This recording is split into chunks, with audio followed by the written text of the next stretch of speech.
Okay, hello Cloud folks and welcome to this lecture. In this lecture we are going to look at S3 pricing tiers. So a very popular exam topic is which tier for S3 should you use in a particular scenario. And you are also expected to know the different prices for them and which one is going to be cheaper for your case. So let's move ahead. This will be a very short topic. So let's see.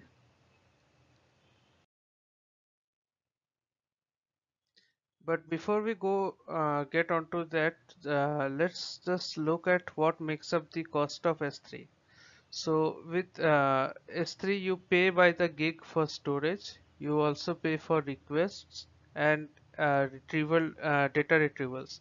You also pay for data transfers and for management and replication. But what we are really going to focus on here is storage.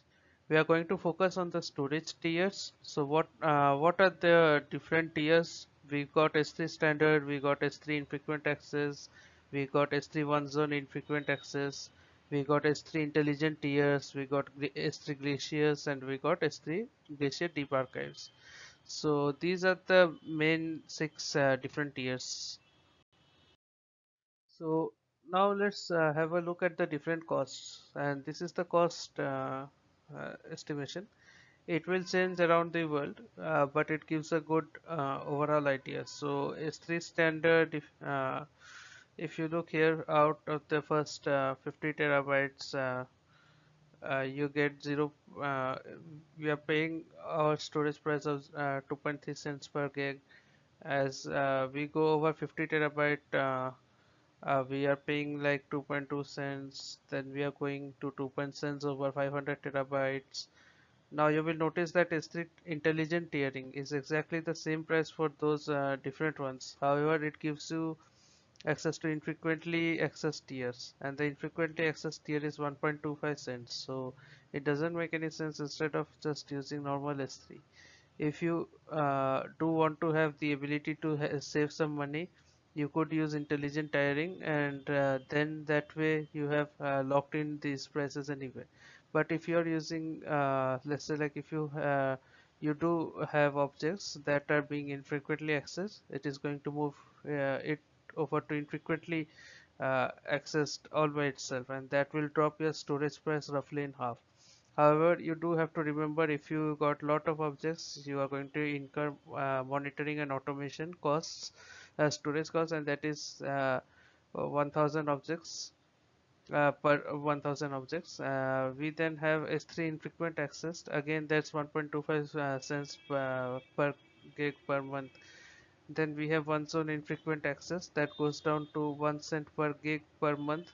We have glaciers, so we are getting into less than that cent, 0.04 dollars per gig. And then the cheapest out all of them is S3 deep glacier deep archive with 0.00099 per gig.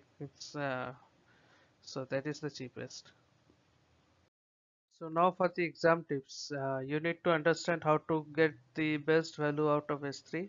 So as we saw, the most expensive tier is S3 standard, and you probably want to S3 intelligent tiering because it takes advantage of S3 standard as well as S3 infrequent access.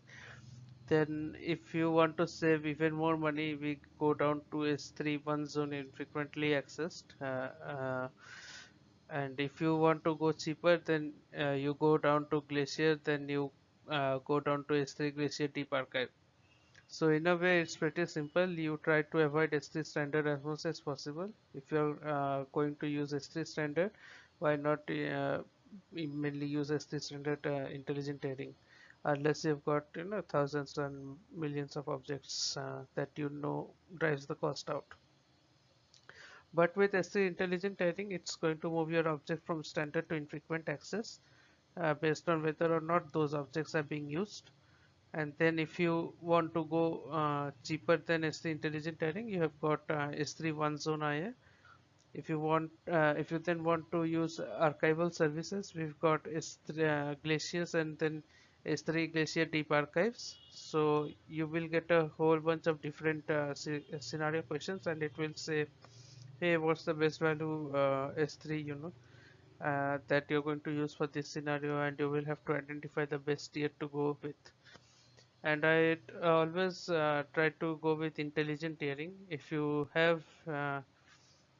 don't have to worry about redundancy, then you could go with S3 one zone IR. But do keep in mind that if that zone fails, you could lose your data. So that's it for this lecture, guys. If you have any questions, please let me know. Thank you all for watching this session, and we'll see you next time.